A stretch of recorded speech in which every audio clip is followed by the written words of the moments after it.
Y el programa fue bastante ambicioso debido a que quisimos duplicar lo que había en Chile, y es lo que estamos intentando todavía, porque estamos en varios proyectos tratando de avanzar, duplicar lo que había en Chile con este programa.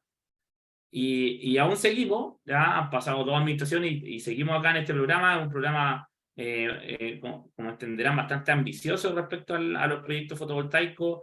Entendemos que pareciera fácil instalar en una casa, más que en un edificio, y no es tan fácil. Ya hay condiciones, por decirlo así, humanas, que complican un poco la instalación. Que no está la persona, que hay problemas logísticos para distintos tipos los techos no están tan buenos como en un edificio, entre otras cosas. Entonces, hemos aprendido, ya llevamos bastante instalado, el Casa Solar 1.0, yo diría que están todos los proyectos instalados, y como pueden ver, es un proyecto de generación distribuida en casas, sistemas de 1 y 2 kW peak, sin batería, son proyectos on-grid. Y la idea de este programa también era una demanda agregada, de modo que disminuir los costos de implementación de este tipo de proyectos. ¿Ya? Es decir, compra por mayor, y así empezamos a reducir costos. Este programa también busca fomentar, promover, ¿cierto?, la industria fotovoltaica. Las empresas micro, pequeñas, medianas, todos han participado de alguna u otra forma. Le han instalado a grandes empresas, han postulado empresas más grandes, de todo, y hemos logrado implementar bastante de estos proyectos. Como pueden ver, el programa, el Casa Solar 1.0, que lo resumimos en realidad, pero lo dejamos así con esa sigla: 2.835 proyectos, casi todos ya instalados, y la convocatoria, por supuesto, está cerrada, fue a través de una licitación pública. El Casa Solar 2.0, que también está cerrado ya, porque ya están adjudicados, ya esto fue hace 3 meses atrás, 4 meses diría yo, donde licitamos esto, y también está cerrado. Y el Casa Solar 2.0 es el que estamos, segundo grupo, que llamamos, que son regiones, un poco, acá vamos a mostrar como el mapa de las regiones que estamos licitando, es la que está abierta y la que estamos haciendo la reunión, ¿cierto?, informativa de cómo postular.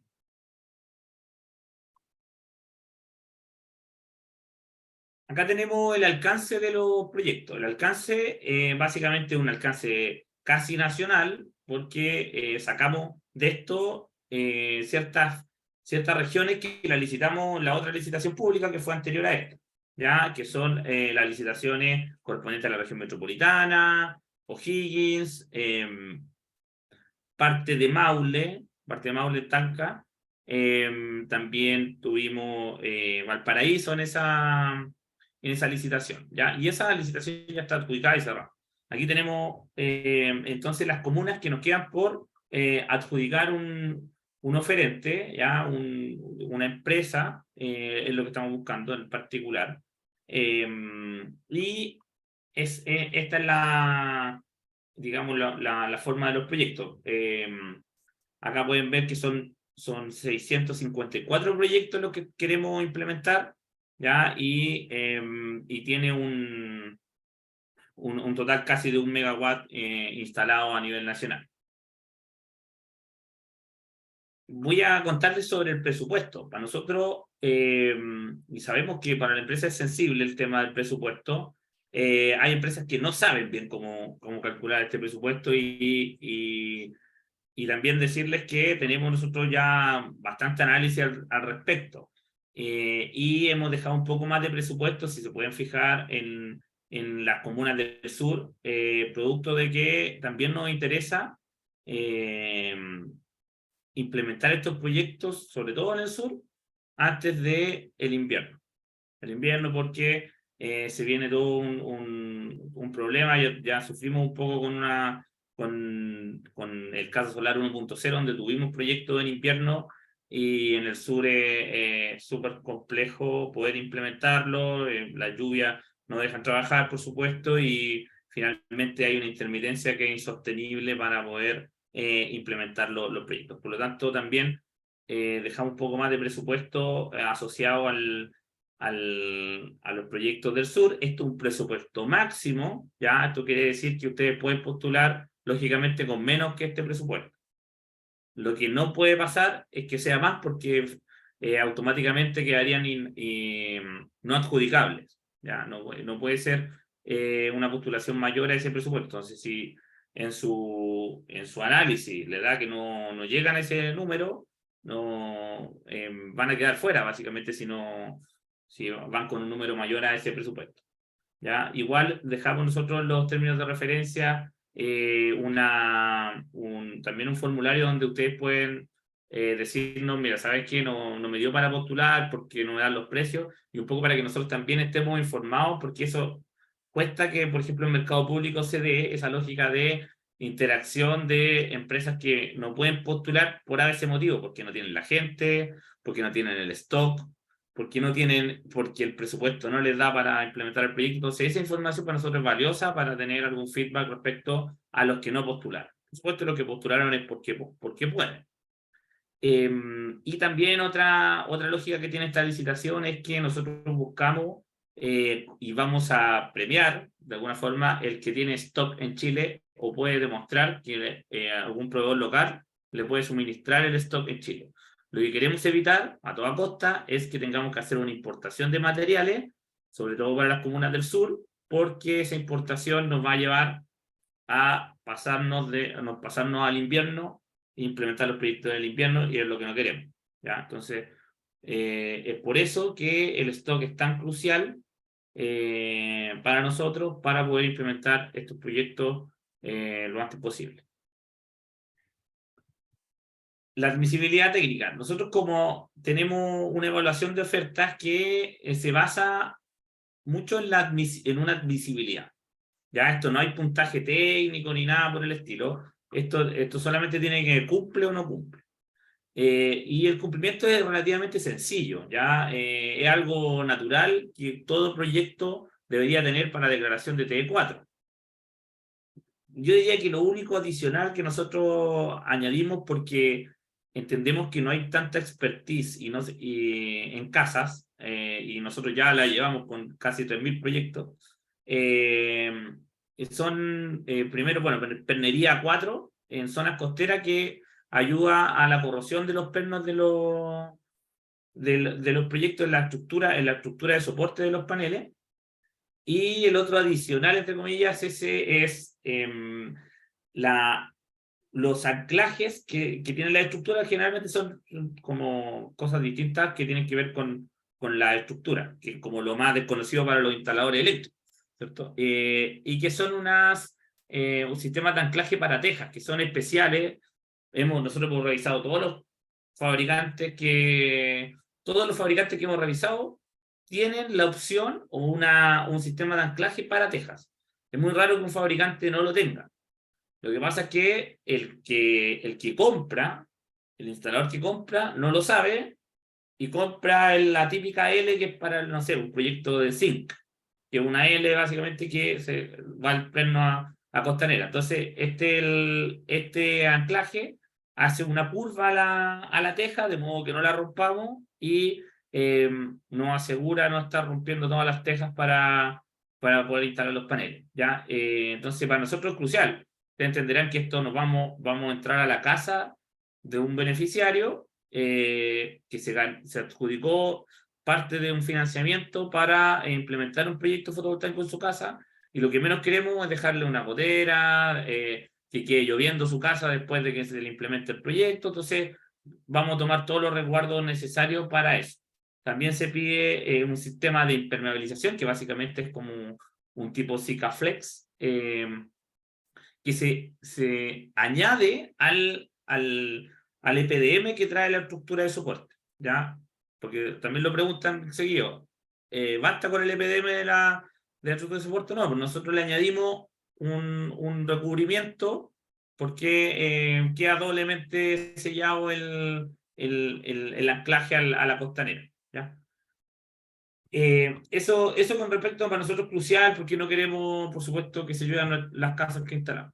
Y respecto a los proyectos, entender que son proyectos de 1 y de 2, ya para los proyectos de 1 tienen que tener en paneles 1000 watt peak. No sirven 990 watt peak. ¿Ya se entiende? No pueden ser paneles de 330 watts, por ejemplo, 3 paneles de 330 watts porque llegamos a 990 y sería inadmisible. O sea, al menos tienen que haber 1000. Entonces ahí la opción, no sé, 2 de 500, 3 de 340 watts, y ahí hay que buscar la forma de, según lo que tengan en stock, de armar ese kit de 1000 watt peak mínimo. ¿Ya? Eso es súper importante porque también pasa que no se entiende ese concepto y instalan, no sé, 800 watt peak y no es lo que se está pidiendo. Se está pidiendo 1000 watt peak.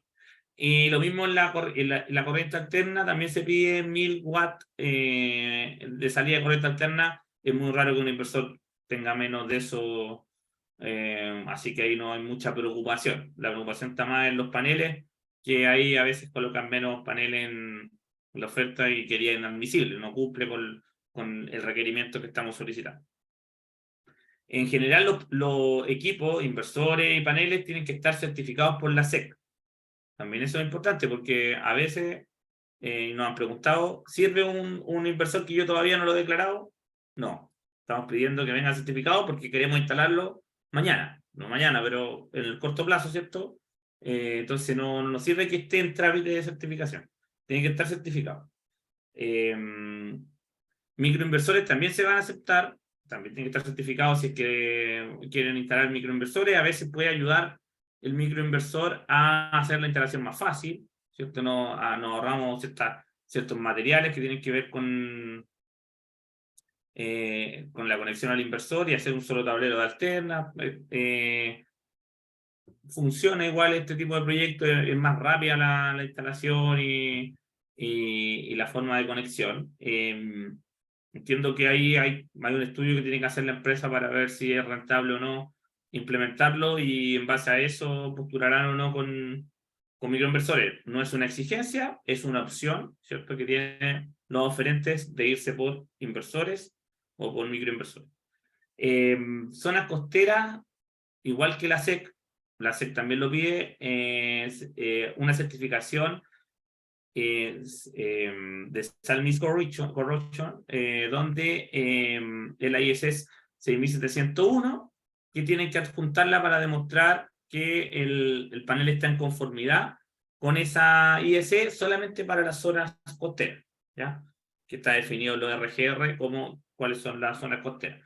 Es importante entender que, o contarles que hemos tenido alguna experiencia con la certificación de paneles, que generalmente cuando certifican el panel en la SEC, no queda por defecto certificado con esta IEC, para que lo sepan. Por lo tanto, después hay que hacer un proceso de como recertificación para que dentro de la plataforma de la SEC esté esta certificación ahí dentro de cuáles son las IEC que están en conformidad.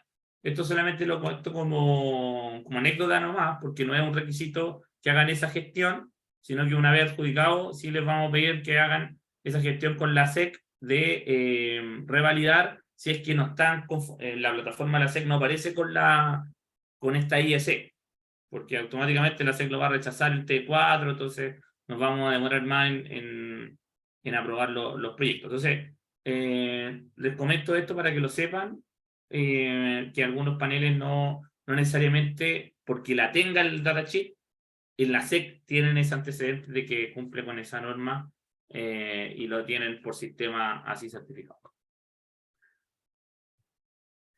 Bueno, el otro punto de la admisibilidad técnica, que son tres, ya el punto A, que tiene que ver con los fierros, con los paneles, inversores y estructura, y sistema de impermeabilización, que básicamente es un datasheet de qué van a instalar.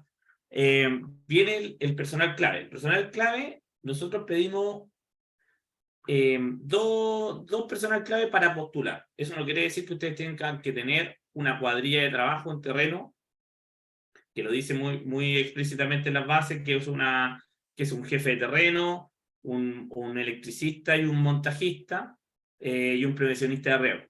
Esa es la cuadrilla mínima, ¿ya? Por eso le hace muy bien la base en el párrafo de cuáles son las cuadrillas mínimas que tienen que tener en terreno. Pero para el caso de postular, solamente ustedes no tienen que postular con con todo el equipo de trabajo. Lo que estamos pidiendo acá en la práctica es el jefe de terreno y el instalador eléctrico autorizado por la SEC clase A o B. Nosotros invitamos a muchos que han declarado TD4, así que entendemos que hay bastante conocimiento al respecto. Lo que sí es importante señalar que hicimos alguna salvedad, porque entendemos que a veces el instalador eléctrico puede hacer de jefe de proyecto. Entonces, hicimos una excepción, pero solamente en los casos que tengamos una oferta económica menor a 1000 UTM. Ahí tienen que calcular la UTM del día para tener de la fecha de cierre de la postulación, les recomendamos, para que tengan cuánto están postulando. Si es menor a 1000 UTM, en la postulación que están haciendo, podrían tener la duplicidad entre el jefe de proyecto y el instalador eléctrico. Ahora, cuando es un monto mayor, necesitamos un jefe de proyecto dedicado y entendiéndose por qué, porque hay muchos temas administrativos que van a ver, ¿ya? Porque cuando son mayores a 1000 ATM hay un contrato, ¿ya? De partida. Entonces, necesitamos a alguien que administre el contrato, independiente de que alguien administrativo y otro técnico que vean los temas de los proyectos. Cuando es menor a 1000 UTM lo vamos a hacer sin contrato, pero con una orden de compra que hace parte integrante de los términos de referencia que están adjuntos. Por lo tanto, los 1000 UTM marcan de alguna u otra forma por qué camino nos vamos. Si un camino con menos exigencias, o con un poco más de exigencia. Si es más de 1000 UTM, hay contratos, hay garantías también, ahí lo voy a mostrar. Entonces, es importante entender eso y por qué se acepta la duplicidad solamente cuando son menor a 1000 UTM. Y acá, como están ofertando y no tienen cómo saber qué se van a adjudicar, lo pedimos del monto que van a ofertar. ¿Ya? Bueno, y el punto C de la admisibilidad técnica es para que declaren de alguna u otra forma cuál es la metodología de adquisiciones del contratista de cara a los equipos principales. ¿Cuáles son los equipos principales? Paneles, un módulo fotovoltaico, ¿cierto? La estructura de soporte de los módulos y los inversores. ¿Ya? Esos son los tres elementos más importantes en los cuales el que está ofertando tiene que declarar por cuál metodología. Se puede ir por todas, se puede ir por una. Ahí tiene que, en su oferta, tiene que realizar. El formulario de Google está bastante bien explicado como cuál es la opción que yo puedo hacer una selección múltiple, de cuál es la opción por la que voy a postular. Y el que tiene como el mismo ranking, por decirlo así, es el bodegas propia, proveedor local. Estos dos son como lo que nosotros le vamos a dar prioridad, porque sabemos, eso significa que los equipos que vamos a instalar están en Chile. Y eso, que estén en Chile, para nosotros es una ganancia de tiempo súper importante para poder implementar los proyectos. No solo por el tema del tiempo, también entiéndanos que no es solo el motivo de por qué queremos hacerlo lo antes posible, sino también porque los beneficiarios están esperando hace un buen tiempo que le instalen estos proyectos. ¿Ya? Y como no es que va a una empresa y le compra un sistema fotovoltaico, sino que nos transfiere a nosotros y nosotros gestionamos esta implementación, se demora bastante más de lo que ellos esperan. Entonces, entre menos tiempo nos demoremos en implementar, mayor satisfacción va a tener nuestro beneficiario de cara a este proyecto. Entonces, para nosotros también por eso es importante que exista el stop. ¿Ya? Y luego tenemos otros dos rankings que tienen que ver de material en fabricación e embarcación.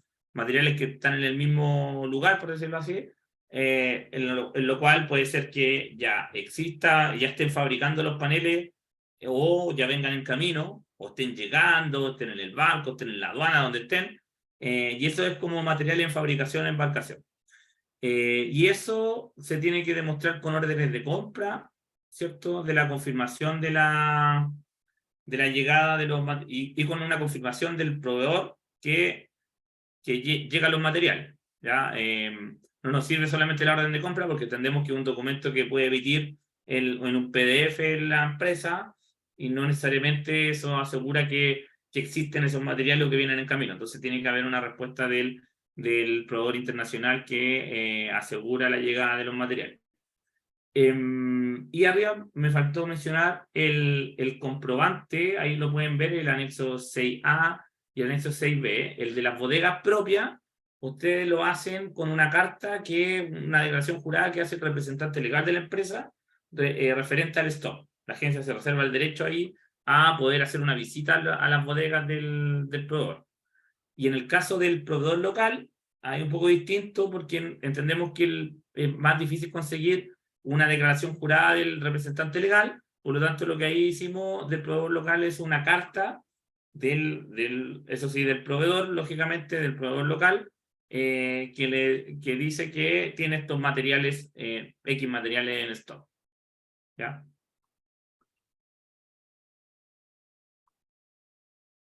Bueno, respecto a la adjudicación, ¿cómo se adjudica uno de estos proyectos? En realidad no hay un límite de adjudicación ni un mínimo, ¿ya? Para que se entienda. Hay una lógica de adjudicación que es lo que nos permite cumplir con nuestro objetivo, que es implementar en el menos tiempo posible. Y en razón de ese objetivo, lo primero es que las ofertas que cumplan con los requisitos de admisibilidad, si no cumple con la admisibilidad, tampoco va a poder adjudicar. O sea, tiene que tener paneles certificados por la SEC y distintas cosas, ¿cierto? Tienen que tener un mínimo de watt peak y entre otras cosas. Y también que no exceda el presupuesto máximo por sistema, que es el que comenté anteriormente. Entonces, ese es el paso 1. Cumplo con lo que me están pidiendo. El paso 2 es cómo nosotros vamos a seleccionar. Bueno, lo primero que vamos a hacer es una especie de apertura económica muy parecido a como se hace en mercado público, como lo hemos hecho anteriormente en mercado público, donde revisamos la admisibilidad y que cumplan con los requisitos y después abrimos las ofertas económicas. ¿Cómo vamos a abrir y cuál va a ser el orden? Va a ser del sur a norte, donde la primera va a ser Punta Arenas y la última va a ser Arica. Vamos a partir desde el sur, abriendo la oferta, porque entendemos que el sur es más preocupante, sobre todo por el tema el tema climatológico. Entonces, vamos a hacerlo de esa manera y también se van a ir adjudicando cada comuna que yo vaya abriendo. Abro primero Punta Arenas y veo quién es el que se adjudica Punta Arenas. Después, la siguiente creo que es Coyhaique y así sucesivamente hasta llegar a Arica. Bueno, los criterios de adjudicación, ya, como les comentaba, va a ser por comuna, ya, y va a haber un ranking según la metodología de adquisición. También es importante que acá nosotros vamos a considerar que el primero que se va a adjudicar, el que tiene ventaja es el que tiene stock. Entonces, el primero que cuente con stock en bodega, o el proveedor local que le firme, ¿cierto?, le declare que tiene ese stock, es el que tiene preferencia para la adjudicación, ¿ya? El segundo, el de los materiales que vienen en camino, y el último, el que tiene que todavía hacer toda una gestión con un fabricante internacional para comprar los materiales. Entonces, en el caso que compitan, por ejemplo, tenemos una comuna donde están compitiendo varias empresas, lo que va a primar, ¿cierto?, es el que tiene mayor stock. Ahora bien, si hay una empresa que ya se adjudicó en otra comuna, entendiendo que, por ejemplo, se adjudicó Punta Arenas, y estamos abriendo Puerto Montt, si se adjudicó Punta Arenas, va a tener preferencia el que no se ha adjudicado, ¿ya? Porque también queremos, de alguna forma, que haya más contratistas. Así diversificamos y no concentramos todo en uno. Entonces, va a tener preferencia, primero, el que no se ha adjudicado, nada, y que tenga stock. ¿Ya? Eso es súper importante para que lo tengan en consideración. Pueden leerse los criterios de adjudicación en los términos de referencia, y ahí se explica de alguna u otra forma esta lógica que estamos contando de cómo se va adjudicando y qué pasa si hay más de un oferente en una comuna, ¿ya? Ahora, si si no hay más oferentes, si hay un solo oferente, ese solo oferente se va a adjudicar, ¿ya? Y en el caso de que no hayan oferentes que no se hayan adjudicado antes, ahí compiten estos oferentes. Y también compiten por stock, ¿ya? Y se van llenando de alguna forma los stock de las comunas. Si hay una comuna que tengo 100 proyectos, por ejemplo, y hay un oferente que tiene 50 proyectos, esa se le da 50 y el remanente se lo adjudica el siguiente oferente, ¿ya? Y así sucesivamente. Bueno, los plazos de implementación. Importante ahí entender que nosotros dividimos los plazos de implementación en dos tipos, ¿ya? Por eso el 1000 UTM marca una diferencia o un camino por el que se va el oferente o el adjudicado, ¿cierto? Respecto a si el contrato, los plazos, los hitos de pago. Entonces, dependiendo si es menor a 1000 UTM o mayor a 1000 UTM, va a tener una diferencia respecto a cómo se trata el contrato o los pagos y los plazos. Ya, el plazo de implementación para los montos adjudicados menor a 1000 OTM van a ser los que están aquí en el primer cuadro, donde tiene la ingeniería de detalle, bueno, primero la reunión de inicio, que son 7 días corridos desde la adjudicación. O sea, se adjudica el proyecto, nosotros le informamos que se adjudicó, y tiene 7 días eso, corren 7 días para que realicemos la reunión de inicio. Luego de esa reunión de inicio hay 30 días, ya un mes, para hacer una ingeniería de detalle y los T4 de las casas piloto. Las casas piloto, ahí tienen que ver en los TDR cuántas son por comuna. Las comunas más chicas tienen pocos pilotos, entonces al final son creo que 2 casas generalmente los pilotos, entonces no es tan complejo los 30 días para poder hacer la ingeniería, quizás vayan a terreno antes, ahí lo va a explicar muy bien Rodrigo, cuál es la forma de implementar el proyecto, ya que hago una ingeniería, que reviso la casa, que firme un documento con el beneficiario, que para que esté de acuerdo por dónde van a pasar las canalizaciones, por ejemplo, y luego instalo. Luego declaro el T4, no más de 7 días desde que instalé. Y desde que me aprueban el T4 también. Tengo ahí ciertos días para ingresar en la notificación de conexión. Entonces hay un proceso de generación distribuida que nosotros lo estamos haciendo con ciertas restricciones porque queremos que esto se implemente de buena manera y en un tiempo prudente, ¿ya?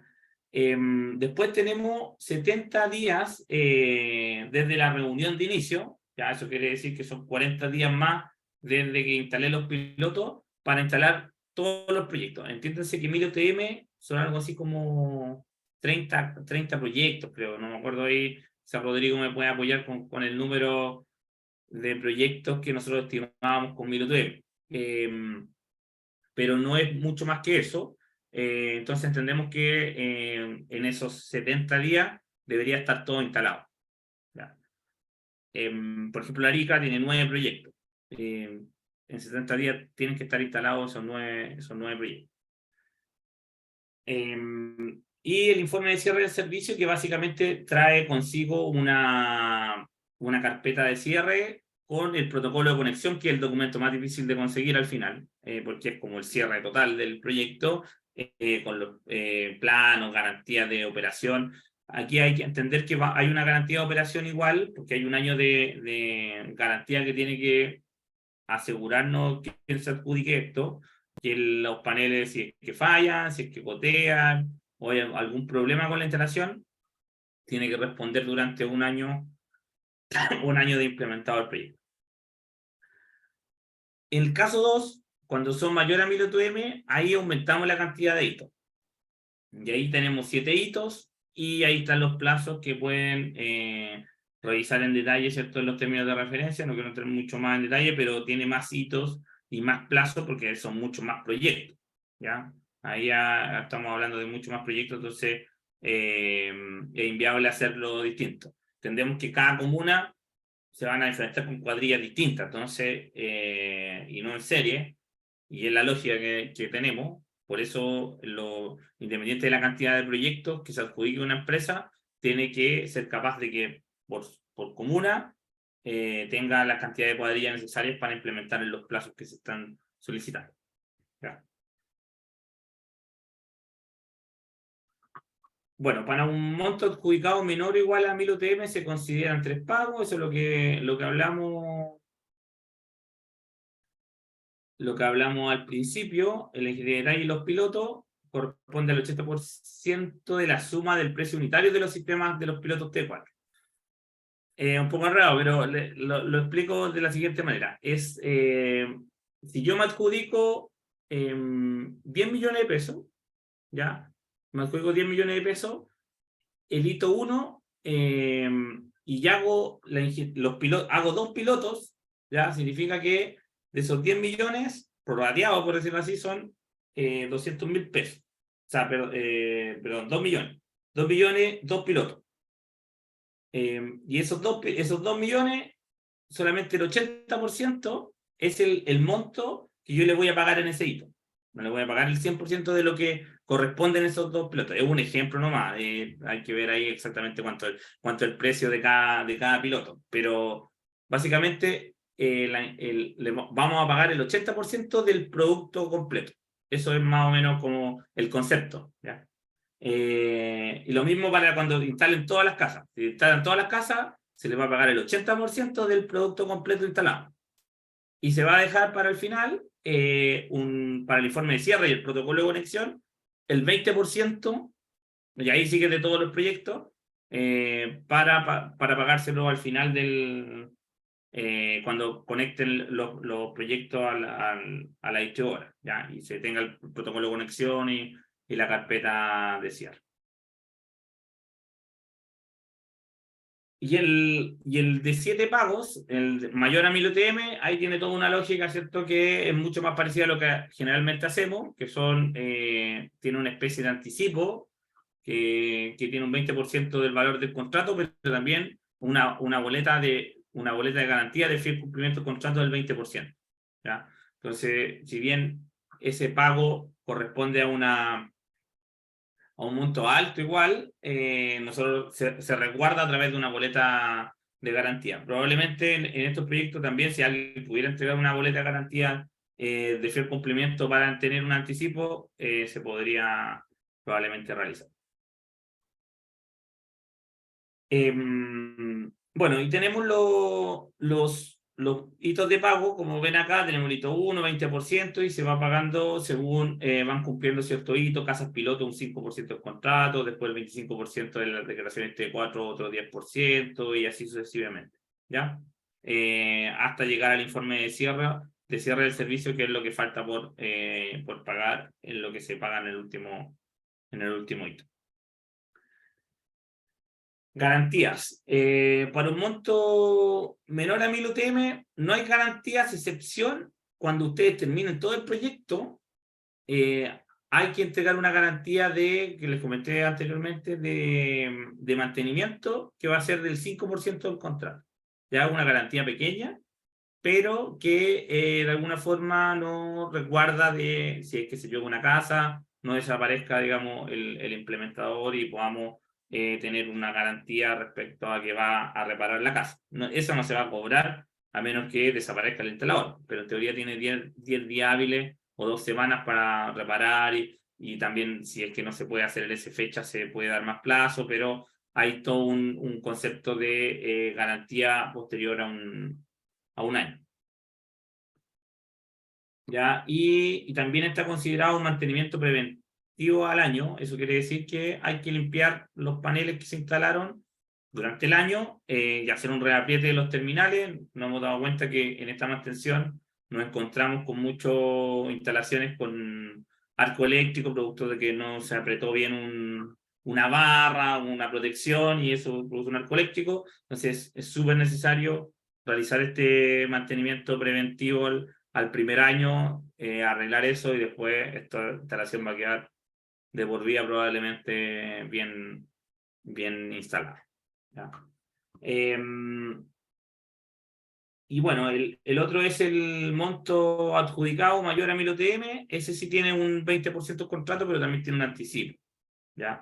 Y, también y este tiene un contrato también. O sea, mayor a 1000 UTM la adjudicación, también tiene un contrato el proyecto. Ya hay una garantía de operación por un año, igual que el otro caso, y el mantenimiento preventivo el primer año. Entonces, básicamente lo que se saca para menor a 1000 UTM es esta garantía de fiel cumplimiento del contrato que cautiona un poco el contrato que se va a firmar entre las partes. No hay garantía que caucione nada porque no hay un contrato como tal, hay una orden de compra que va a ser de contrato, pero no hay un contrato tan elaborado como el que está mayor a 1000 UTM. Otras consideraciones generales, bueno, es lo que todo esto es un proyecto llave en mano, entiéndanlo así, un proyecto que tiene que tener todo el cable, la estructura, la intervención del sistema eléctrico, circuito eléctrico, red continua, alterna, conductores, canalizaciones, protecciones, puesta a tierra, aterrizaje de las instalaciones fotovoltaicas, tablero eléctrico, sistema de monitoreo. Importante saber, entender que esto también tiene el sistema de monitoreo. No se les vaya a olvidar comprar el inversor con sistema de monitoreo. Y el medidor bidireccional, que también el medidor bidireccional es a costo del que implementa el proyecto, ¿ya? No a costo de la distribuidora, a costo del que implementa el proyecto es quien tiene que pagar por ese medidor, de modo que el beneficiario no se quede con una deuda de arriendo de ese medidor. Eso es lo que se le ofreció a los beneficiarios y hemos logrado llegar a ese acuerdo con todas las distribuidoras en Chile de no cobrarle arriendo a los beneficiarios. También se instruyó por parte de la SEC, por lo tanto hay modalidades en las cuales uno puede entregar el medidor a la distribuidora para que lo instale, comprándolo en un proveedor local o internacional, o la distribuidora también está en algunos casos vendiendo el medidor. Tiene el medidor en stock y uno le puede comprar el medidor a la distribuidora, ¿ya? Pero en su costo, en su oferta, va el medidor bidireccional. Tienen que comprarlo de alguna u otra manera. Los anexos de la postulación, solamente contarles que tenemos anexos muy administrativos, pero que no se les puede olvidar. Antecedentes del contratista, que básicamente es como el nombre, el RUT y otras cosas. Eh, También una declaración jurada de que aceptan los TDR, ¿ya? Que leyeron los TDR en una firma. Una oferta económica que tiene un formato Excel donde ustedes lo llenan y esa es la oferta económica. En ese formato, porque tienen que ser todos los formatos iguales para poder comparar. El técnico también hay un nexo técnico donde tienen que llenar eh, qué panel están postulando y firmarlo por el representante legal, lo mismo que la oferta económica, también se firma por el representante legal. El anexo 5, ojo que no es un anexo que tienen que adjuntar ustedes, sino que es informativo, por eso lo puse ahí entre paréntesis informativo, porque son las especificaciones técnicas por cada caso. O sea, ahí les decimos cuántos amperes tenemos en esa casa, si hay que instalar una estructura coplanar, cuánto es el tramo de corriente continua y corriente alterna estimado, porque nosotros visitamos todas las casas. Entonces tenemos esa información a través de nuestro levantamiento, ¿ya? Y eso se lo entregamos a ustedes en esta también para que puedan ofertar. Después tenemos el anexo 6A y 6B, que estos son opcionales dependiendo de cómo estoy postulando. Si tengo stock propio en mi bodega, adjunto ese anexo. Si tengo un proveedor local, adjunto el anexo 6B. Y eso básicamente, o sea, depende de cómo esté postulando. Si no tengo stock y no hay un proveedor local que me pueda asegurar el stock, no adjunto ese anexo, no tengo stock. Y el anexo número 7 también es informativo técnico, pero es un instructivo de cómo instalar en formato con estándar casa solar, ¿ya? ¿Qué es lo que pedimos específicamente en las instalaciones fotovoltaicas en una casa? Y cómo es el proceso, qué tengo que hacer y cómo tengo que hacer, ¿ya? Así que ese instructivo igual es súper relevante para que lo lean y entiendan cuál es el estándar de instalación que tenemos en el programa y que es el requerimiento técnico para poder luego implementar el proyecto.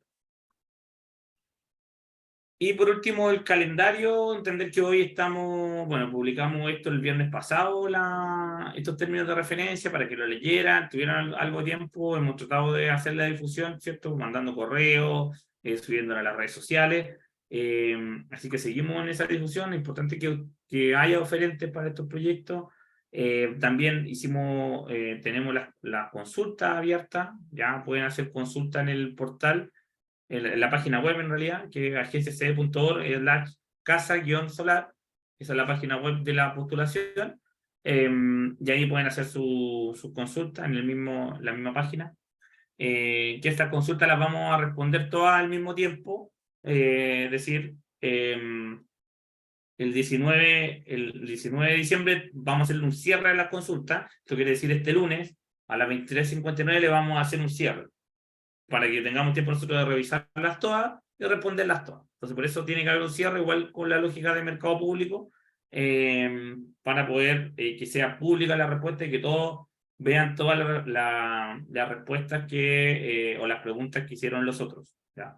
Eso es importante. No vamos a informar quién la hizo, eso es importante, solamente la pregunta y la respuesta. Eso vamos a publicar. Bueno, la reunión informativa que la estamos haciendo ahora para contarles de qué se trata el proyecto, cómo implementar estos proyectos en particular, y también importante el cierre de las postulaciones el 26 de diciembre a las 23:59. Después de eso se cierran las postulaciones y no estaríamos recibiendo más ofertas para que también tengamos un tiempo de poder revisar esta oferta. ¿Ya?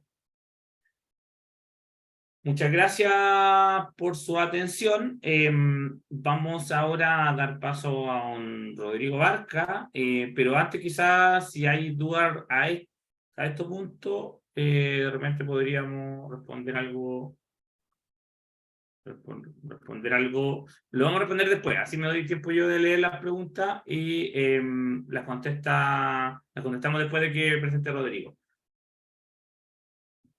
Voy a terminar de compartir. Rodrigo, por favor.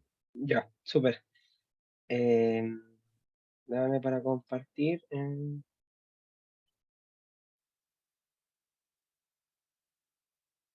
¿Me avisa si ya se está compartiendo, por favor? Se ve. Ya, súper. Acá tengo un puntero. Ya. Bueno, la idea de esta parte de la presentación es explicar un poco de el cómo queremos las instalaciones. Tenemos dentro de los anexos, de la información que está en la página, creo que es el anexo 7, si mal no recuerdo, donde es un instructivo técnico de instalaciones, de cómo deberíamos de hacer nosotros las instalaciones que pedimos, que es un documento que se lee en conjunto con la normativa vigente, ya sea de los RIC y los pliegos técnicos RIC y el RGR01 y el RGR número 02. Así que es importante que lo puedan mirar, y ahora voy a presentar algunos detalles que tiene el instructivo para tener en cuenta y que tenemos que considerar en el momento de la oferta igual. Entonces aquí para un pequeño índice de las cosas que va a haber, las cosas que deberíamos hacer con cada una de las instalaciones: el tema de la visita de factibilidad, una ingeniería de detalle, la instalación, la conexión del sistema y la declaración y pruebas finales que debería tener nuestro sistema fotovoltaico. En primera instancia, es súper importante, y que ahí lo indica muy bien el instructivo y también lo indica los términos de referencia, es que nosotros debemos realizar una visita de factibilidad. Si bien nosotros en el anexo 5, creo que es, que entregamos información técnica de la protección que tiene el empalme, cuántos metros en corriente continua, cuántos metros en corriente alterna, si es que se tiene que colocar estructura inclinada o coplanar, es importante que se debe realizar una visita de factibilidad, porque las visitas que se realizaron eran visitas de prefactibilidad, se podría decir, porque en teoría no subíamos al techo, en los lugares que se podía subíamos al techo, pero no en todos. Entonces la idea es, en primera instancia, verificar la cubierta, el tema del material, si es que presenta oxidación, verificar el área que existe, si es que está bien lo que se indicaba por la ficha técnica, que eso es súper importante, verificar el lugar de la instalación del sistema fotovoltaico, verificar la orientación, inclinación, y realizar pruebas de estanqueidad para ver si es que existen o no filtraciones en en las cubiertas, en los techos. Pasa que no ha pasado con los distintos proyectos que se han realizado que a veces el beneficiario posterior a la instalación indica que tiene filtraciones. Entonces no podemos saber si es que la filtración es posterior a la instalación o la tenía desde de antemano. Entonces con esto nosotros nos resguardamos de que si realizamos la prueba, verifico que no existen filtraciones y yo realizo mi instalación, vuelvo a hacer una prueba de que no quedan filtraciones, y si es que el beneficiario llega a generar algún reclamo porque tiene filtraciones, nosotros estamos cubiertos, en este caso la empresa que realizó la instalación, de que la filtración no se debe a la instalación del sistema fotovoltaico. Entonces igual es súper importante. Entonces es importante que la empresa que realiza esta visita verifique la información previa que existe, porque se visitaron todas las viviendas, tenemos fotografías de las cubiertas, las fotografías de los tableros existentes, fotografía del empalme. Entonces es importante revisar la información que se tiene antes de la visita de factibilidad. También se deben, cuando yo realizo la visita de factibilidad, además de revisar la cubierta, yo debo de tomar fotografías, realizar pruebas para la correcta implementación y realizar mediciones, verificar que cómo está el sistema eléctrico existente. Por ejemplo, verificar si es que existen o no fugas de corriente en el sistema eléctrico existente. Esto no es para que la empresa implementadora realice la modificación, pero hay que indicarle en caso de que ocurran al beneficiario que en su sistema eléctrico tiene fuga. Porque hay que entender que debemos instalar un diferencial. Hay muchas casas que no tienen diferenciales actualmente, y si no lo tiene, o sea, lo tenga o no lo tenga, nosotros igual en nuestro tablero, que luego voy a hablar un poquito más adelante, debemos instalar un diferencial hacia el consumo. Entonces, si la casa tiene fugas, vamos a tener problemas. Por eso lo ideal es identificar previamente estas condiciones y avisarle al beneficiario que tiene que hacer una modificación para implementar el sistema fotovoltaico. Se tienen que entregar, ustedes deberían de entregar a la agencia los datos generales de la visita a terreno, las fotografías que se tomaron, y además que esto es súper importante, es un acta de layout firmada por el propietario. ¿Esto qué quiere decir? Que yo cuando voy a la casa del beneficiario, debo de indicarle a él dónde van a ir instalados los paneles, dónde va a ir instalado el inversor, el tablero, por dónde es el trazado de la canalización, y todos los comentarios o sea, todas las cosas que yo voy a hacer en terreno para que el beneficiario esté de acuerdo, o sea, tome conocimiento de lo que se va a realizar.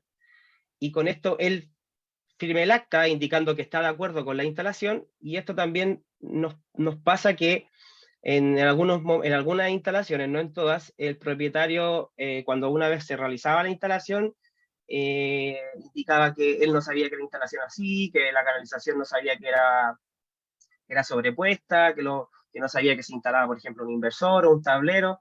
Si bien le hemos entregado en diversas ocasiones información a los beneficiarios, es importante que en el momento de la visita se les avise qué es lo que se va a instalar, dónde están los paneles del inversor, y que puedan firmar un acta y hacer un pequeño layout, un bosquejo de cómo es el trazado y dónde van a estar los equipos principales, para que él tome conocimiento.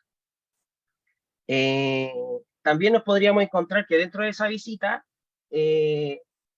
encontremos una casa que no es factible hacer la instalación, que estemos nosotros como empresa contratista indiquemos, ¿sabes qué? Es imposible hacer la instalación. ¿Por qué? Porque falta espacio en la cubierta, por ejemplo, de que encontramos mucha oxidación o daño en la cubierta, o que, por ejemplo, el beneficiario quiere la instalación, o él ya pagó por un sistema de 2 kilos, pero en la superficie no es posible instalar el sistema de 2 kilos por temas de espacio, y se puede realizar una reducción, o sea, instalar el sistema de 1 kilo. Entonces, se pueden hacer estas consideraciones y que siempre y cuando la persona esté de acuerdo con hacer la reducción, para hacer esa reducción e instalar el sistema que corresponde. Y si es que existen áreas no regularizadas, a veces pueden existir, que yo si veo un barrio, por lo general las casas son todas muy parecidas, y me doy cuenta cuando una vivienda puede presentar una ampliación que no esté regularizada. Y eso qué pasa, que a veces estas ampliaciones, la cubierta, o sea, la techumbre, las seches, las costaneras no están bien dimensionadas, a lo mejor para soportar el peso que podrían tener los paneles en esa cubierta. Entonces, igual es importante hacer ese tipo de verificaciones. Para eso es la visita de factibilidad. Y bueno, dentro de la visita, la idea es identificar cómo van a ser la distribución. Pueden haber distintos tipos de implementaciones, ya sea una implementación en L, directamente los 3 paneles, o 6, 3 arriba, después 3 más abajo, en 2 aguas. Acá tienen la misma inclinación y la misma orientación, así que no hay problema, porque igual ingresarían a una sola entrada MPPT del inversor. Entonces se pueden realizar este tipo de configuraciones. Por eso es importante la visita e identificar realmente lo que el instalador en su momento, en la visita de prefactibilidad, verificó y dónde él pensaba que iba a ser la instalación. Y pruebas de estaquilla para revisar filtraciones, verificar y también cubrir a las empresas contratistas con que no existe ningún tipo de filtración, para que después no sean ustedes culpables de que el beneficiario reclama de que ahora tiene filtraciones debido a que le instalaron el sistema fotovoltaico. Entonces, igual es importante eso. Previo a la instalación, es importante que ahí, como lo mencionaba bien Claudio, existen distintos hitos. Y dentro de los hitos, previo a la instalación, sobre todo la instalación de las casas piloto, porque tenemos mucha implementación de casas piloto, es entregar una ingeniería de detalle de las casas piloto. Entonces es importante que cuando yo realizo la visita de factibilidad, yo considere algunas casas, que no sé si ahí lo mencionamos, pero son menor a 1000 UTM, son 2 casas piloto, y mayor a 1000 UTM son 4 casas piloto por comuna. Entonces, idealmente hacer las visitas de factibilidad a las casas piloto, identificar y realizar la ingeniería de detalle de estas casas piloto antes de la instalación, cosa que nosotros como agencia podamos revisar esa ingeniería y realizar observaciones en caso de ser necesario, antes de que ustedes comiencen con la implementación de esa vivienda, de esa casa piloto. Entonces, consideraciones también antes de la instalación, que sería posterior ya a la ingeniería de detalle y a la visita, es como una entrega de terreno o algo simbólica, el bodegaje y despacho de materiales si que fuese necesario, dependiendo de la comuna donde estén, y las medidas de seguridad correspondientes para la implementación del sistema fotovoltaico. Entonces es importante esto, que a veces nosotros, como son sistemas pequeños, 1 o 2 kilos, a veces no tomamos en consideración las medidas de seguridad, y es cuando más puede pasar algo. Y dentro de posterior a esta ingeniería de detalle de la instalación, tener distintas consideraciones, como la instalación de la estructura, de los módulos fotovoltaicos, el tema de las canalizaciones CC y CA, las cajas de distribución correspondientes, inversor o microinversores, dependiendo la oferta que ustedes entreguen, un tablero general fotovoltaico y lo que corresponde a la conexión con el empalme. Con respecto a la instalación, algunas como consideraciones que hemos encontrado a lo largo de todas las instalaciones que se han llevado con el programa, y las cosas que también se indican en el instructivo. O sea, toda la canalización tiene que ser con cañería de acero galvanizada. No se permite el uso de flexibles metálicos, y ya independiente que tengan con protección UV, porque ya nos hemos dado cuenta que aún así, después de un año, cuando están en los techos, se rompen y quedan los cables expuestos. Entonces no es posible utilizar flexibles en lugares expuestos al sol y a esfuerzos mecánicos. Ideal que el paso de la canalización continua al inversor debe ser por medio del entretecho o perforando el alero, O sea, yo no puedo bordear el alero con la canalización. La idea es que si yo tengo un alero, es perforarlo para pasar directamente con la canalización hasta llegar al inversor, como se puede apreciar aquí. Bueno, aquí no están las fotos de la perforación del alero, pero no bordear el alero. Y todas las perforaciones deben ser correctamente selladas, ya con poliuretano expandido, con lo que en su interior o algo similar, y impermeabilizantes correspondientes. También con el uso de cañería de acero galvanizado, es importante que cuando yo le realizo los hilos con la terraja a la cañería, esta pierde su galvanización. Entonces es importante andar con un spray galvanizado en frío que posterior a la instalación, ya sea en la caja de derivación, yo le puedo utilizar este spray para que no se generen óxidos, porque nos hemos dado cuenta que cuando yo le hago el hilo a la cañería, no se utiliza el spray porque pierde la galvanización y a los meses ya tiene oxidado en esa parte donde se hicieron los hilos. Entonces es importante tener esas consideraciones. Otra de las consideraciones importantes porque que se vieron aquí también con la SEC, porque algunos inspectores todos tienen distintos criterios y indicaban que este tramo desde la caja de derivación hacia el inversor en la parte continua y desde la caja de derivación, o sea, y desde la salida de alterna hacia la caja de derivación en alterna, la idea es que sea el menor tramo posible. ¿Por qué? Porque si bien hay un punto normativo, que es el 9.2, donde en teoría nos dice que nosotros podemos tener un pequeño tramo sin canalizar, esto es un poco ambiguo dentro del RGR y se llegó a un acuerdo que, considerando, dadas estas consideraciones, si la distancia es menor a 15 centímetros, no es necesario realizar ningún tipo de canalización que puede quedar de esta forma. Entonces, idealmente que las cajas de derivación a la entrada del inversor en la parte continua y a la salida del inversor en la parte alterna estén lo más cerca posible. Que si la distancia es mayor, entre 15 y 30 centímetros, hay que utilizar un tipo de organizador, más que nada para que se vea como más ordenado ese cableado hacia la entrada. Y posterior a eso, si es mayor, yo debería de canalizar el tramo con alguna tubería o bandeja portaconductoras para llegar lo más cercano al inversor. Entonces la idea es que cuando yo realice esta instalación, el inversor lo ubique en un lugar donde las cajas también queden lo más cercanas a la entrada de corriente continua y corriente alterna. Y también es importante destacar que este conductor, este cable, puede quedar al aire libre siempre y cuando cumpla con lo indicado en la tabla 4.2, o sea, que puede ser utilizado al aire libre, y que corresponde a puede ser utilizado como alimentador. Entonces igual es importante tener esa consideración.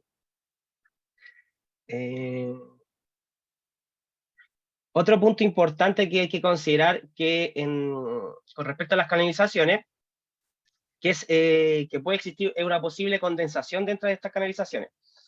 Entonces, aquí un punto que tuvimos bastantes comentarios relacionados a esto, que la SEC lo indica en su RIC y también lo indica en el RGR, de utilizar un tipo T, que en teoría utilizar un tipo T es simplemente hacer una pequeña perforación, por ejemplo, en esta caja de derivación, en la parte inferior, para hacer el despitch del agua, de la condensación. Entonces, si existe condensación, el agua va a salir por este punto.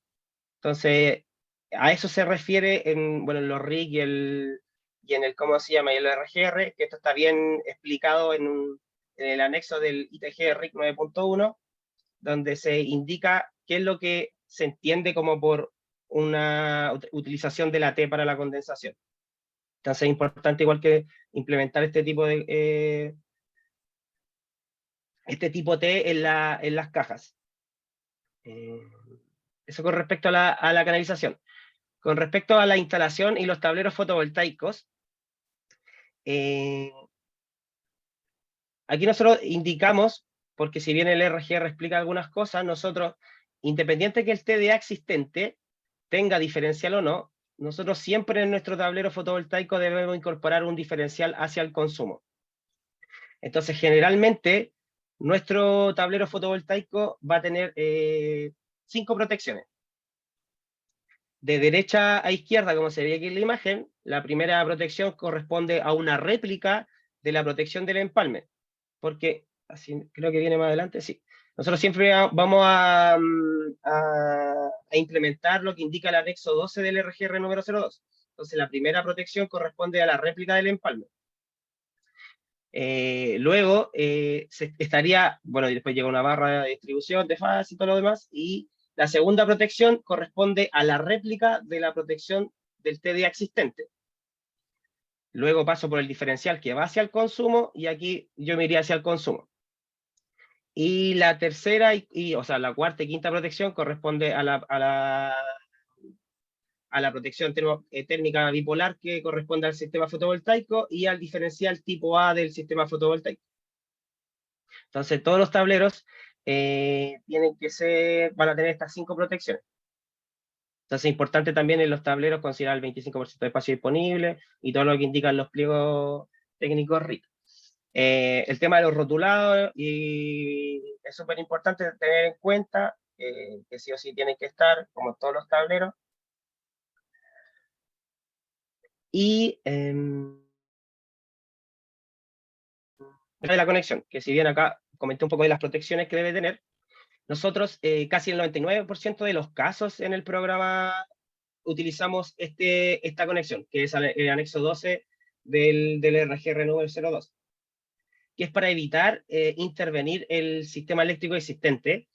Nosotros implementamos un nuevo tablero general, donde en ese tablero general va conectado nuestro sistema fotovoltaico. Nuestro tablero general tiene una réplica de la protección del empalme, y se coloca una protección que puede ser monopolar, más el diferencial que van hacia el consumo. Entonces, con esto nosotros evitamos realizar alguna intervención en el tablero eléctrico existente. ¿Por qué era importante la primera parte de la visita de factibilidad? Porque sí o sí nosotros tenemos que instalar un diferencial hacia el consumo. Si la casa lo tiene, no vamos a tener ningún problema, pero si la casa no lo tuviera, podemos encontrar ciertos problemas. Por eso es importante hacer una verificación de las corrientes, si que existiesen o no alguna fuga de corriente, e indicarle al beneficiario que tiene que hacer alguna modificación para detectar la falla y poder solucionar su problema. Eso, entonces generalmente nosotros vamos a utilizar este esquema, y en caso de que nosotros revisáramos y que el tablero existente, por ejemplo, está quizá en norma 4 o quizás la instalación es nueva y está en RIC, yo podría conectarme directamente al tablero existente. Pero para hacer ese tipo de cosas, yo necesito la autorización de la contraparte técnica de la agencia. Entonces debería indicar, mira, ¿sabes qué? Este tablero está bueno, me puedo conectar acá. Siempre que sea validado se podría hacer esta conexión, pero por lo general, como comentaba, el 99% de los casos se implementa con el anexo 12 porque es muy complejo intervenir el TDA existente. Además, también una de las consideraciones y acuerdos que se llegó que fue un acuerdo tripartito que hay entre el Ministerio de Energía, la Superintendencia y la agencia, es que se podrían intervenir en los medidores siempre y cuando nosotros tengamos una confirmación de la empresa distribuidora que nos permita abrir la caja de empalme, para yo tener que cambiar el alimentador que va desde la unidad de medida hasta mi nuevo tablero general, y así no tener uniones si es que existiese una caja, o si es que no existiese la caja. Este caso es bien particular, es cuando está la caja de empalme y el tablero existente, el TDA, está justo detrás de la caja de empalme. Entonces no hay cómo intervenir ese alimentador para hacer este esquema. Y el tablero existente tampoco tiene espacio, entonces la forma que se encontró era abrir el medidor, pero siempre y cuando la empresa distribuidora nos permita abrir el medidor. ¿Por qué?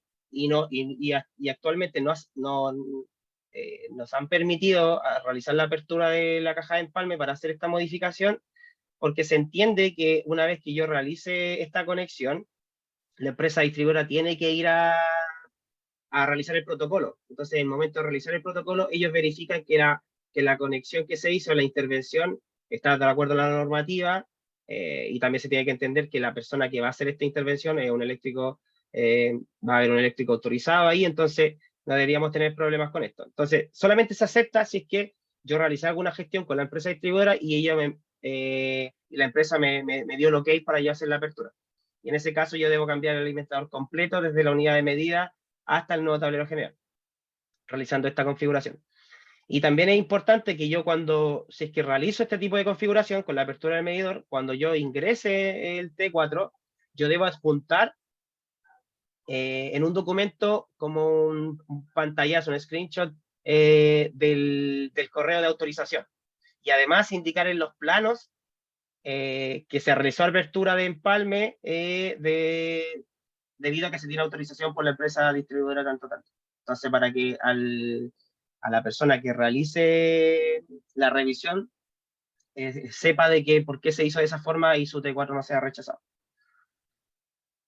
Entonces, intervención del medidor, correo de autorización, alimentador TDA, un nuevo tablero general, intervención en la caja de derivación. Allá. ¿Esto por qué? Porque yo podría, a veces hay instalaciones donde está mi caja de empalme y hay una caja de derivación al lado donde yo podría intervenir esa caja de derivación sin tener que hacer la apertura del medidor. Pero lo voy a explicar un poquito más adelante que tenemos una figura. Aquí hay unos ejemplos de cómo se debería hacer y algunas no conformidades encontradas. En teoría que yo no puedo realizar, esto nos pasó en algunos casos, que se hizo la apertura de la caja de empalme, pero se realizaron uniones dentro de la caja de empalme. Esto es una no conformidad y no se puede realizar. Y además, cuando se realizan uniones dentro del tablero existente, también, bueno, lo indican el RGR, o sea, el RIC número 2 de tableros, que indica que no es posible hacer uniones, y esto lo encontramos igual, y la SEC también lo encontró en algunas fiscalizaciones, entonces una no conformidad y no podemos realizar este tipo de cosas. Aquí, por ejemplo, es cuando se realizó la apertura de la caja de empalme, entonces, teoría, se cambió el alimentador completamente de la unidad de medida, pasa a la caja, llega a nuestro tablero y después se devuelve un nuevo alimentador también que va desde el tablero fotovoltaico hacia el TDA existente, utilizando el mismo paso que existía antiguamente, porque aquí está la caja de empalme y detrás de él estaba el TDA existente. O esta es una condición aquí a la izquierda, donde existía una caja de derivación. Aquí generalmente, idealmente es colocar donde existía esa caja el tablero fotovoltaico, pero en este caso no se podía, y yo aquí realizo una extensión del cable, del alimentador que diga, desde la unidad de medida, porque aquí estaba la caja que iba directamente hacia el TDA existente, que estaba hacia atrás. Entonces aquí yo realizaría una extensión de ese alimentador. Oh. Oh. Ahí sí. Realizaría una extensión de ese alimentador para llevarlo a mi tablero fotovoltaico y después regresar e ingresar al TDA existente también con un nuevo alimentador. Creo que eso viene un poquito más adelante de cómo hacer esa extensión, que también fue un acuerdo con la SEC en lo que comentaba antes, el acuerdo tripartito, donde si yo si existe la caja de derivación, yo quiero realizar este tipo de conexión para implementar el anexo 12, solamente se está permitido que yo tengo mi caja de empalme y yo realizar una extensión del alimentador hacia mi nuevo tablero general y tablero fotovoltaico. Y como antes aquí había una unión o el alimentador iba directo hacia el TDA, yo debería de cambiar ese alimentador y tirar un alimentador completamente nuevo desde nuestro tablero general hacia el TDA existente. O sea, la idea es solamente, si es que existe la posibilidad, realizar solamente una extensión en el alimentador que va desde la unidad de medida hasta nuestro nuevo tablero general. Y siempre también tomando en cuenta que hay que hacer la unión entre solamente dos cables, idealmente cable con cable, alambre con alambre, y eso, y utilizar los alimentadores que corresponden, ya sea los RBK, los RZ1, y así. los que se indican en la tabla 4.2 del RIC número 4. Y bueno, el tema de los sistemas puesta a tierra. Todas las viviendas se tienen que instalar un sistema de puesta a tierra, un nuevo electrodo de puesta a tierra, y hay que utilizar el esquema TNS, o sea, siempre hacer la neutralización.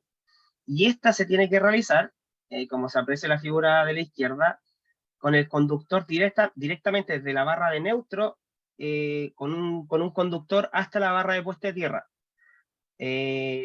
No como se aprecia aquí en la figura de la derecha, donde se puenteó la barra de neutro con la barra de distribución de tierra.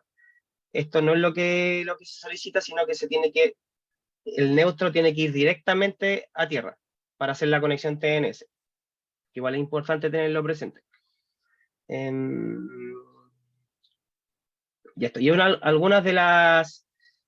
respecto a la declaración y pruebas a realizar una vez ya yo instalé el sistema fotovoltaico, es que es importante cuando yo realizo la instalación, tener toda la documentación necesaria, ya sea para la declaración de mi T4 y el posterior ingreso de la notificación de conexión.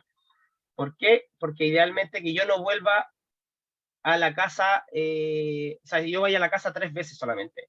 La primera para hacer la visita de factibilidad, la segunda para hacer la instalación del sistema fotovoltaico, ya sea 1 o 2 días, dependiendo el tiempo que lleve realizar la instalación, y tercera para hacer el protocolo de conexión. Entonces, ¿qué nos ha pasado? Que en algunas comunas, algunas empresas instaladoras han vuelto 1, 2, 3, 4, 5, 6, 7 veces. Entonces ya el beneficiario está con cero ganas de recibir nuevamente a la empresa porque le faltó una fotografía para el informe de imágenes, porque no le hicieron firmar el contrato de conexión, porque no firmó el anexo 5 para poder subir el T4, porque no le entregó el manual de operación y mantenimiento, porque no dejó el sistema de monitoreo activado. Entonces, es importante que cuando yo vaya a la casa a realizar la instalación del sistema fotovoltaico, yo tenga toda esta documentación. El anexo 5 realice todas las fotografías para el informe de imágenes, tenga el contrato de conexión para después ingresarlo en la notificación de conexión, tener el manual de operación y mantenimiento para poder entregárselo al beneficiario, activar el sistema de monitoreo y vincular el Pocket Wi-Fi o el dispositivo con el Wi-Fi de la vivienda, no para dejar el sistema activado, o sea, no dejar el inversor prendido, sino que para cuando yo vaya a realizar el protocolo, solamente se realicen las pruebas necesarias y no tenga que hacer la configuración del sistema de monitoreo, que igual lleva tiempo, dependiendo el inversor que se tenga. Realizar las pruebas de verificación tanto en corriente continua y corriente alterna.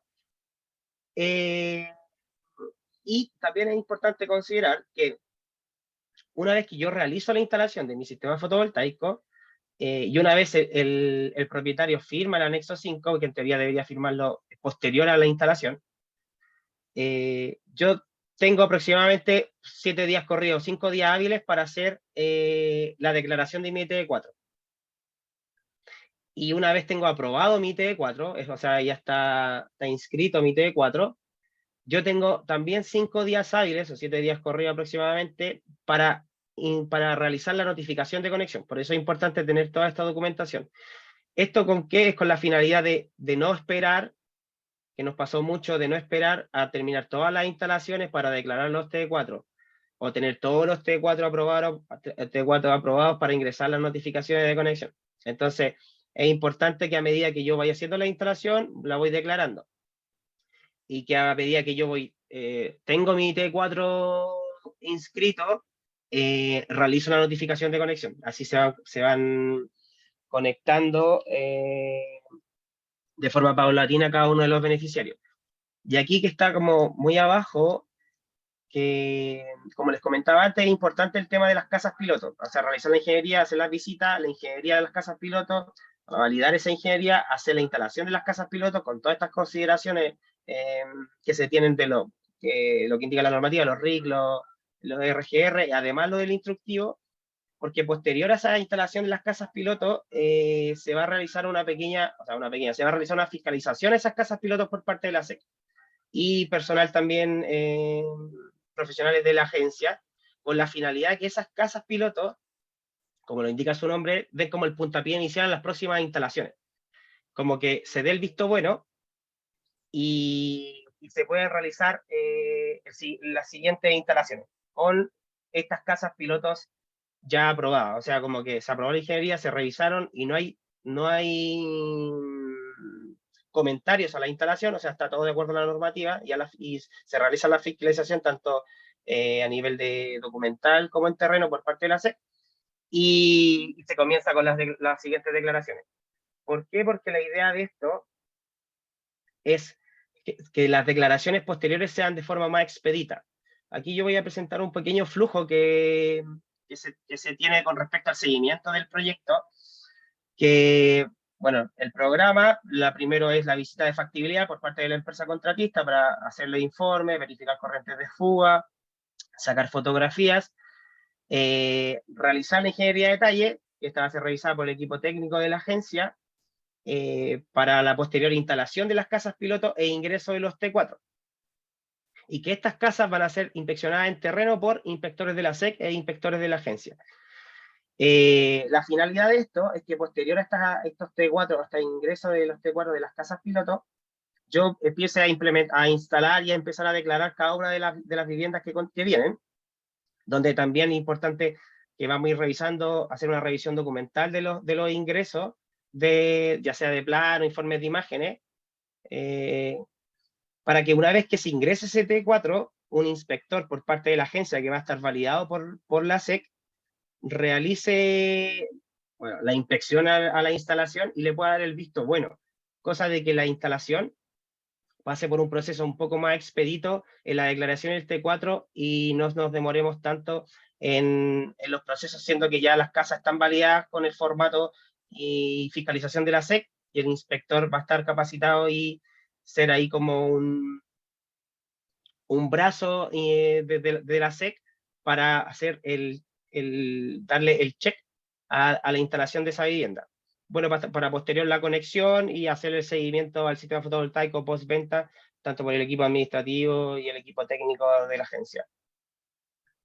Que ese sería el flujo de seguimiento del proyecto para cada una de las viviendas. Y eso sería. Muchas gracias ahí por el tiempo. Y ahí le voy a dejar a Claudio para que podamos responder las preguntas. No sé si se respondieron preguntas en el chat. Si es que hay con respecto a la primera parte y a la segunda, y esta segunda parte.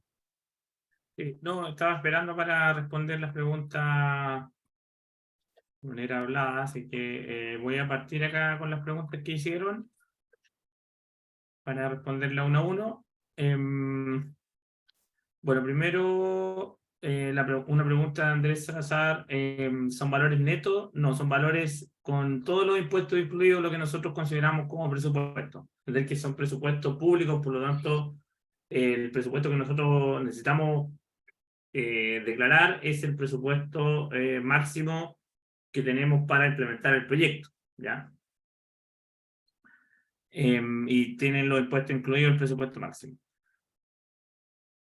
Acá pregunta por qué se ocupan 1000 watt peak y 1000 en inversor y 1000 en paneles. Básicamente es un compromiso que tuvimos con los beneficiarios de entregar 1000 watts y no queremos tener ahí que dar explicaciones cuando nos instalen 800 watts o 750 watts en paneles. Podría haber sido para el otro lado, ¿cierto? A ver, pero no hay inversores de 1200, por ejemplo, o de 1300. Entonces, por eso, al final optamos por esta lógica de que sea pareja los 1000 watt peak en paneles y 1000 watts de salida de corriente alterna del inversor. ¿Hay algún tipo de reajuste considerado? No sé en qué se refiere, pero no hay reajustes de los proyectos. No, estos proyectos tienen un presupuesto máximo y el presupuesto que uno se adjudica en el proyecto y no hay reajuste. Pregunta por si se postula con una marca y el proveedor no cuenta con stock. O sea, la idea de postular con una marca declarando el stock es que el proveedor declare que tiene ese stock. Si no lo tiene, básicamente podríamos nosotros revocar la adjudicación porque está incumpliendo con lo que estamos solicitando, que es que tenga stock de ese material que está declarando. Entonces, por eso es muy importante conseguir la carta del proveedor local donde declare que tiene ese stock. Ahora, si después pasa un problema con ese stock o algo, se rompió, hay un problema, pero no puede ser que sea como una mentira, por decirlo así, el stock que está declarando la empresa. Si no, ahí tendríamos que revocar la adjudicación y adjudicar al otro oferente que esté segundo en ese ranking. Dice, se solicita garantía de seriedad de la oferta. No, este proyecto no tiene garantía de seriedad de la oferta, como no fue por el mercado público, no le agregamos garantía por seriedad de la oferta. ¿Ya? Puede postular una empresa sin experiencia, pero con aval. Acá entiéndase que tampoco estamos pidiendo experiencia de la empresa. Ya, como mostré en la presentación, solamente se están pidiendo equipo de trabajo, un instalador eléctrico autorizado por la SEC. Por lo tanto, esa es la experiencia, y él es el instalador eléctrico el que tiene que declarar su experiencia. O sea, dentro del equipo de trabajo de la empresa tiene que estar este instalador eléctrico. ¿Ya? Ese es básicamente la forma de acreditar experiencia, y no estamos pidiéndole una experiencia a la empresa misma. ¿Ya? La solvencia económica, eso es netamente una responsabilidad de la empresa que postula. Nosotros igual nos reservamos derechos, sobre todo a los que firmamos contratos, de solicitar documentación adicional para acreditar solvencia económica o disponibilidad financiera. Inés Solar, una pregunta dice, dado el comportamiento de la economía internacional, ¿cómo se considera la variable de alza de precio de los materiales? No se consideran alza de precios, eso lo tiene que considerar como riesgo y como seriedad del ejecutor, ¿cierto? Esta alza de precios, ¿ya? Por eso tienen que tomar los riesgos necesarios o los seguros correspondientes también. Por ejemplo, hay seguro, para los que no saben, de dólar, por ejemplo, aumento dólar, hay seguros que tienen que ver con de otro tipo de monto. Uno puede tomar en su oferta, poner el riesgo. Entonces no existe algo previsto para alza de precios. El presupuesto que tenemos no podemos aumentar los precios. ¿Qué fecha o plazo tendrán ustedes para adjudicar? No pusimos los plazos porque efectivamente tenemos un plazo estimado que son de 30 días corridos, ya un mes como tope. Vamos a apuntar y tratar de adjudicar en 2 semanas. Un poco ambicioso, vamos a estar en un periodo complejo ahí en la agencia, así que, bueno, eso está, entre 2 a 4 semanas, como sería como, no hay un plazo, no vamos a dejar un plazo fijo porque finalmente nos toca estar modificándolo si es que no podemos adjudicar por ese motivo. Lo que sí tenemos mucho más rápido y más fácil esta revisión, porque son 3 admisibilidades y no hay mucho más. Ya en otras licitaciones que hemos hecho tienen admisibilidad administrativa, experiencia de empresa y otras categorías que complican la revisión de la oferta. Dice que entre los criterios de evaluación se considerará el precio en vez de la calidad de los productos. No se considera ninguna de las dos. O sea, se considera que cumpla con la admisibilidad técnica y el que tiene stock. Entonces, efectivamente aquí no hay una lógica ni de precio ni de calidad de producto. Si por ejemplo en Mercedes-Benz no está considerado acá que tiene más puntaje ni nada, porque la adjudicación está asociada a que cumplan con un requisito mínimo, que es que esté autorizado por la SEC, ¿ya? Y que ustedes no les traiga problemas después de mantenimiento. Recuerden que un mal producto al final va a ser problema más del implementador, bueno, también para nosotros, pero para el implementador